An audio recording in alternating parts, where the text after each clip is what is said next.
Bonjour à tous. On commence cette revue de presse en France où la tension est montée encore un peu plus d'un cran hier à l'Olympique de Marseille. Présent en conférence de presse, André Villas-Boas a posé sa démission de son poste d'entraîneur du club.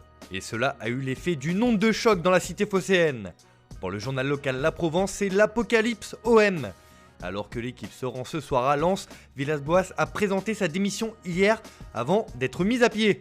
Le président héros ciblé par les supporters est plus que jamais esselé. Peut-il encore rester? Que fait McCourt? Autant de questions qui alimentent les débats et font craindre le pire pour la saison de l'OM. Pour l'équipe, c'est sauf qui peut. Le quotidien sportif ne mâche pas ses mots et estime que le club est en perdition. Après les graves événements du week-end avec les supporters, la démission de Villas-Boas a ajouté une crise dans la crise. Dans ses pages intérieures, le Progrès estime que c'est en bande désorganisée. Le club s'enfonce un peu plus dans la crise, juge le média. Le constat est implacable ce matin, rien ne va plus à l'OM.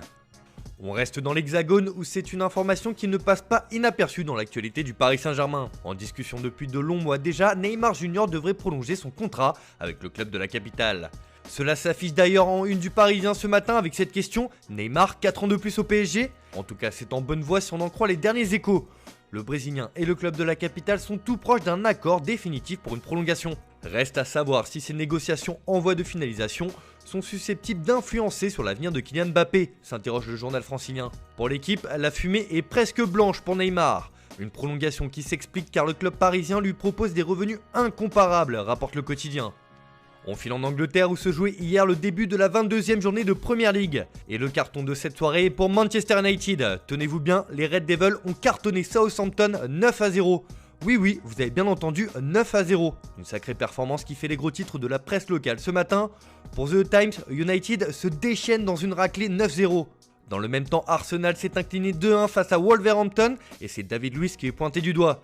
Le Brésilien s'est rendu coupable d'un carton rouge qui a pénalisé son équipe. Mais la presse anglaise rend surtout hommage à la prestation énorme des Red Devils. Même si les Saints étaient réduits à 9 après 2 cartons rouges, le Daily Mirror estime que United est entré dans l'histoire avec 8 buteurs différents dans un même match. D'ailleurs, c'est la plus large victoire du club depuis 1995. Pour le Manchester Evening News, les Red Devils sont impitoyables. De son côté, le Daily Express met en avant la chasse à l'homme entre les deux Manchester, puisque City joue ce soir contre Burnley et a l'occasion de prendre un peu plus le large en tête du championnat.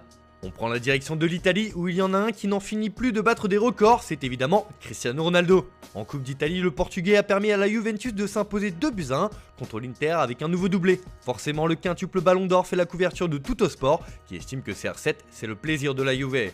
Les Bianconeri réservent la finale de la Coupe d'Italie et retrouvent un CR7 létal, affirme le journal. Pour le Corriere dello Sport, c'est l'hypothèque de Cristiano. Le Portugais permet à la Juve de se rapprocher de la finale, alors que pour la Gazzetta dello Sport, c'est la revanche de CR7. En effet, l'Inter avait corrigé la Juve en championnat 2-0, les hommes de Pirlo se sont donc vengés grâce à un Ronaldo des grands soirs, écrit le journal au papier rose. L'ancien du Real Madrid fait d'ailleurs la une de Marca ce matin, qui met en avant ses 763 buts et son record mondial. Après son doublé, Ronaldo dépasse Pelé et Joseph Bican pour devenir le meilleur buteur de l'histoire.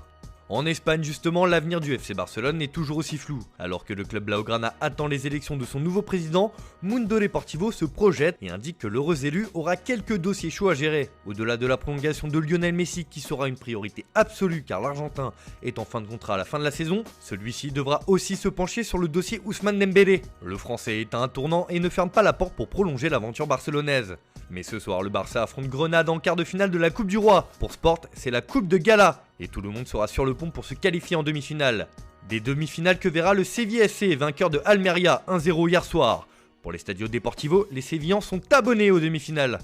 Enfin, on termine ce tour de la presse en Allemagne avec la une de Sport Bild qui se penche sur le duel entre le Bayern Munich et Thomas Tuchel sur le marché des transferts. Le nouvel entraîneur de Chelsea va être un concurrent sérieux pour le club bavarois sur certaines pistes. En effet, le coach des Blues a dans son viseur Dayo Upamecano pour l'été prochain, tout comme le Bayern qui a déjà déclaré son intérêt pour l'international français. Mais ce n'est pas tout, Tuchel voudrait aussi convaincre Niklas Süle de le rejoindre en Première Ligue. Bref, Tuchel veut jouer un mauvais tour au Bayern et sera impitoyable sur le mercato. Voilà, c'est tout pour aujourd'hui, bonne journée à tous, on se retrouve dès demain pour une nouvelle vidéo sur Foot Mercato.